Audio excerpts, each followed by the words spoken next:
What's going on YouTube? Adam from Rock Therapy here. Earlier in the week I posted a short, actually it was over the weekend, about small scale RC and maybe what it takes to pick out what's right for you. So I wanted to get into that today. I will say this up front, I don't have experience with every single brand on the planet. Sorry if you're hearing lawn equipment in the background, but it's a beautiful day here in Michigan and people are mowing their lawns. So, two brands I do not have experience with, but I can make statements on because I am familiar with the brands. FMS and HPI. I've watched a lot of FMS content. They make 18th scale and 24th scale. I have almost bought their vehicles probably a half a dozen times over the last year. They seem really cool. They seem built like they're built well. They seem like they perform okay. Most of them have hard bodies on them, and I do know that they don't have a lot of aftermarket support. When I say aftermarket support, I'm talking about does Injora, does Mius, do companies like that make parts for them? And it's a little bit sketchy as far as what you're going to be able to get, but I think they're really cool rigs. I would definitely buy one and probably not plan on modifying it too much, just running it the way it is. And there's nothing wrong with that at all. So even though I've never owned one, I'm going to give them a thumbs up. Just know that your upgrade path is limited with that due to parts availability and aftermarket support. The other one I don't have experience with is HPI. There's a plane flying over. Sorry about that. HPI is an interesting one though, because they seem to share a lot of parts with Hobby Plus. Now, Hobby Plus is a brand that I have quite a bit of experience with, and I will go over them next. But HPI will use Hobby Plus axles and shocks and probably other components as well. So I don't have any experience with HPI, but it's a similar thing with FMS to where you're not going to probably get a lot of options for aftermarket parts.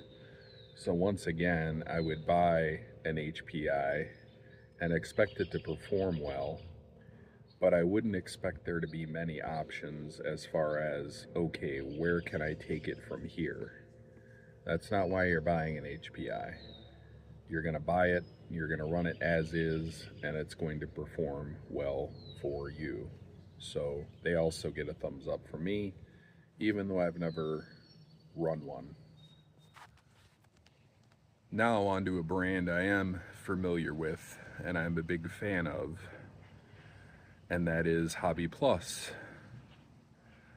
They are not prominent in the hobby, not as prominent as some of the other brands, but I think as far as how much you spend and what you actually get for your money, they might be at the top, I'll be honest.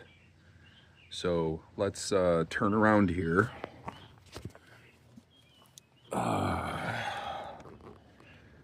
Here we've got, sorry about the shadows, here we've got the Hobby Plus Arctos. I love this thing. Is it a rock crawler? Yes and no, but I love it. It performs great. I'm not going to really talk about it too much in this video, but I'm just showing you that I am a Hobby Plus consumer.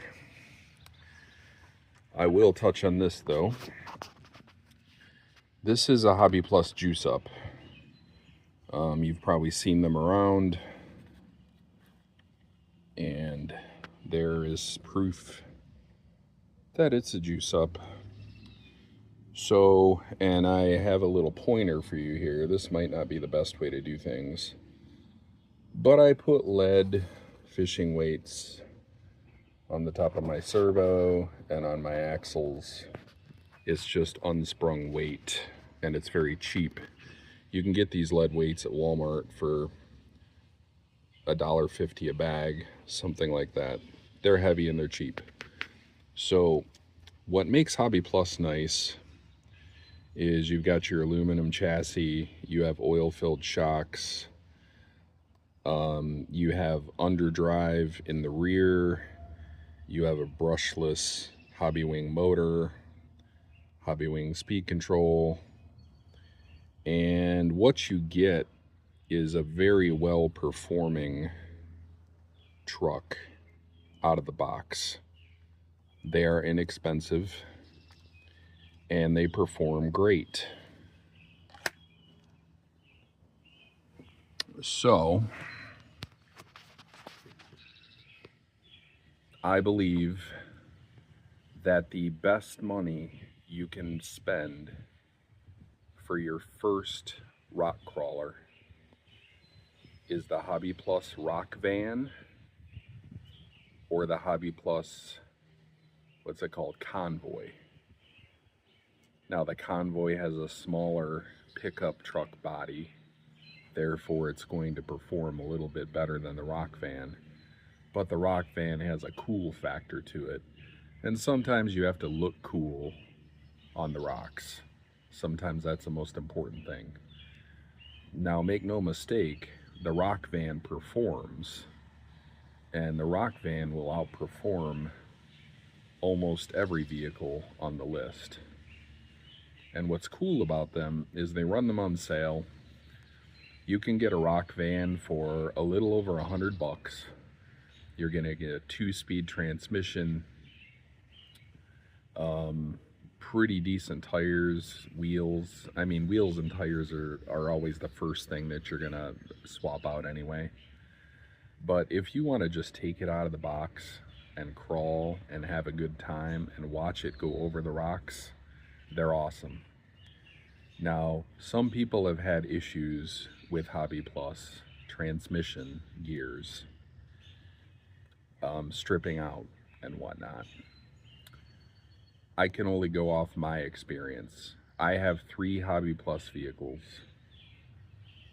One of them I've run pretty hard for about 6 months over very aggressive terrain, and I've not had any issues at all. So I can't speak to the problems people are having. I can only speak to my experience.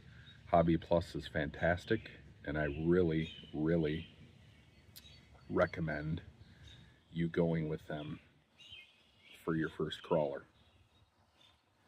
Having said that, it's a similar issue to FMS and HPI, where you're not going to find very many aftermarket parts. You're not going to find any parts from Mias. You're not going to find any parts from Injora. Maybe I'm wrong, but I don't think there are. Now you can find most of the parts you would ever want or need, like brass, for instance. There are companies that make that stuff, but they're kind of hard to find. You're gonna have to go to YouTube, or not YouTube, you're gonna have to go to eBay and look around, and you might only have 1 option or 2 options for a specific part, but you are gonna be able to do that stuff. So, big Hobby Plus guy here. I love him.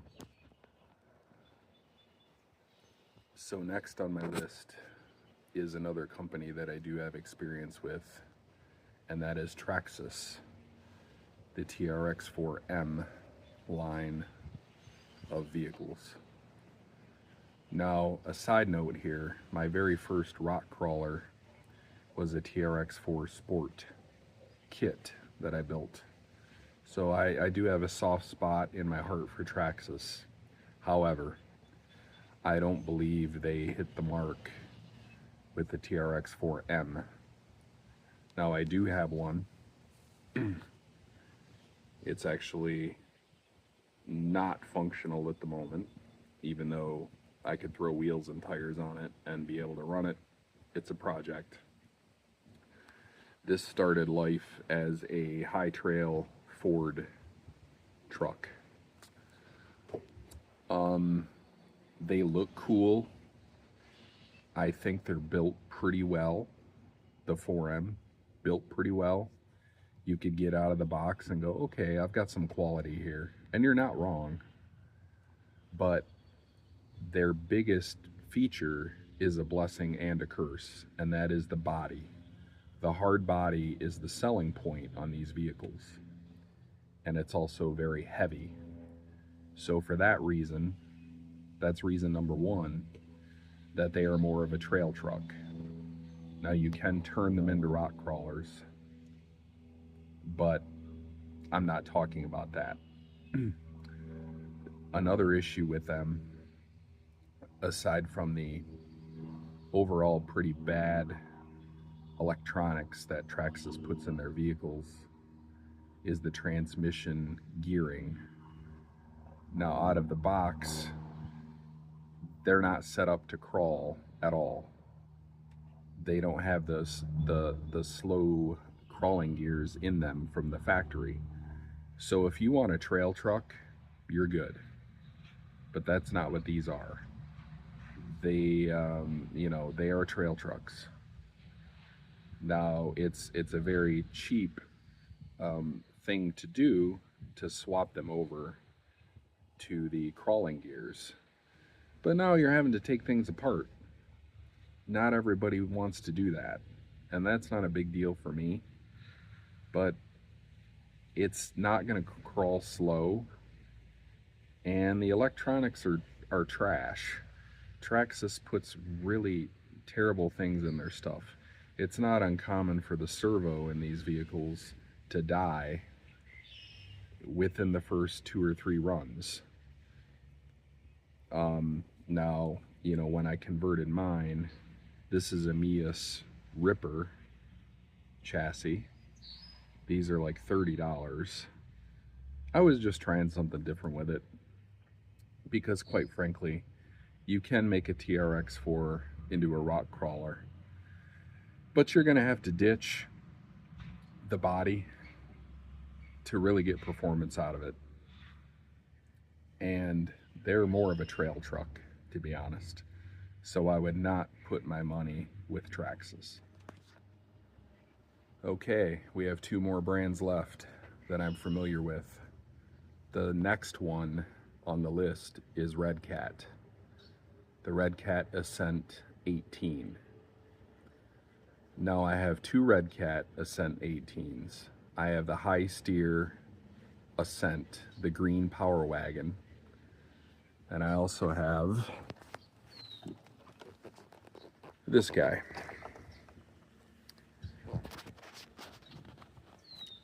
The Scout 2. I love Redcat. I think for what you get, it's great. Very similar to the Hobby Plus in that regard. Redcat is a more prominent brand than Hobby Plus, so they have more aftermarket support. You're going to find parts from Mias, you're going to find parts from Minjora, so they have a leg up in that regard. And here this one is with the body off. Now, these are wheel weights. I'm not suggesting you do this because this is sprung weight here. But I was just trying to add weight cheaply to the front of this. But with the Redcat, you do have an aluminum chassis. You've got oil-filled shocks. You've got a brushless motor. Everything is good. You've got good electronics. The servo's been good. The axle's great. You get the high steering angle. Let me try to show you. Very high steering angle. Everything is great with these. It's a little bit interesting to me to realize that in the hobby of rock crawling, Redcat is very well respected, but they're not the standard. I'll talk about the standard in a minute.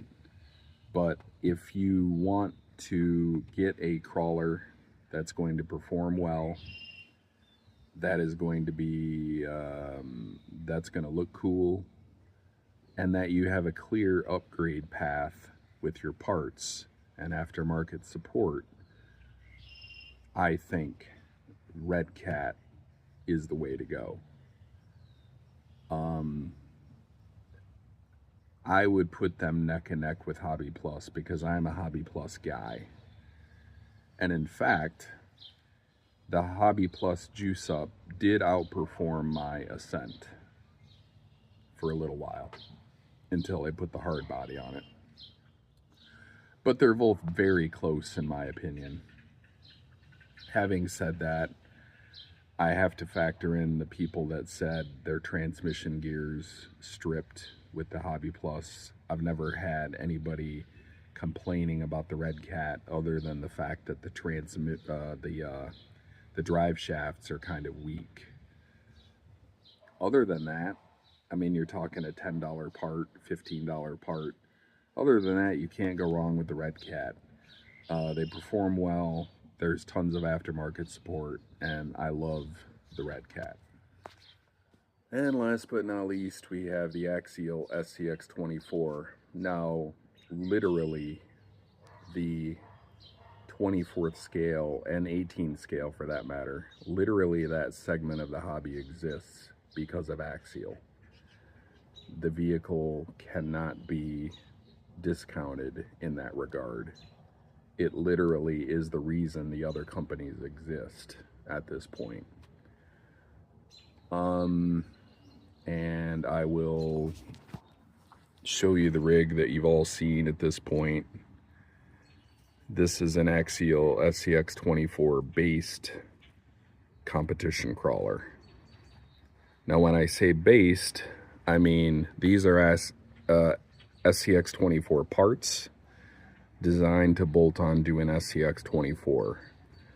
There are absolutely zero SCX24 parts on this though. Nothing is stock, everything is aftermarket. So,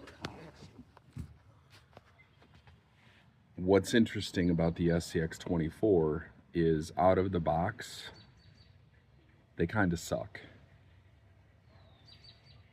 You're gonna have to put $100, $150, $200 into an SCX24 to get it to do what the Redcat does, to get it to do what the Hobby Plus does.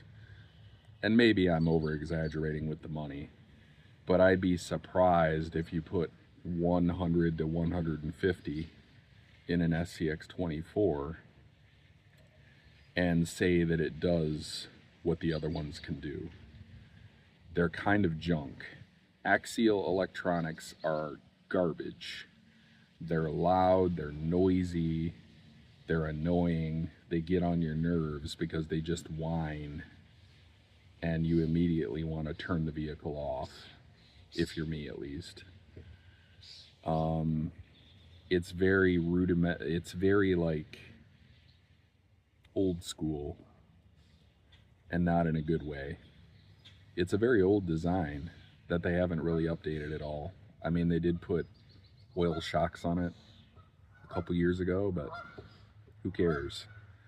So you've got bad electronics, you've got you know, just an underperforming vehicle out of the box. The SCX24 becomes the champion of the category though because of what you can do with them. Literally the sky's the limit. Every part you think you want, they have. because they invented the segment. So you can do anything you want. What I would suggest doing is, if you are new to the hobby, you want a truck that's going to perform well, you want to maybe modify it a little bit, try to make it better, and see where the hobby takes you, I would probably not get the SCX24 out of the gate. My money is still with the rock van. I think the rock van for a little over $100 on sale is the way to go. You dip your toe in that pool and see what you like about the hobby. And if you want to do an SCX24, which is the king of the segment, it really is, it still is, then I would maybe do a parts build, a ground up parts build. And they don't have to cost a lot of money. Get a cheaper brushless combo, invest $60 in that, buy 3D printed chassis off of Etsy, or you know, a carbon fiber unit from Mias or Enjora, and you know, build it that way. You could probably build a pretty good one for $250 and then go that route, because I don't think the Axial is on the level of the other trucks unless you heavily modify them. So that's my 2 cents. Hobby Plus is my dark horse pick. I love the rock van, even though I don't own one. I probably will at some point, but I have their other vehicles and they're all similar enough to where I'm not too worried about it. Redcat is awesome, and they have a little more aftermarket support than Hobby Plus does. And Axial is more of the DIY, I want to build it into something great, because they're not great out of the box. So that's my 2 cents with the vehicles I own. I would not get a TRX4M unless you're looking for a trail truck. And the other 3 I just mentioned, I have experience with, and hopefully I was clear and concise with all that. So once again, this is Adam, Rock Therapy, signing off at ROKTHRPY, and I will see you out there on the rocks.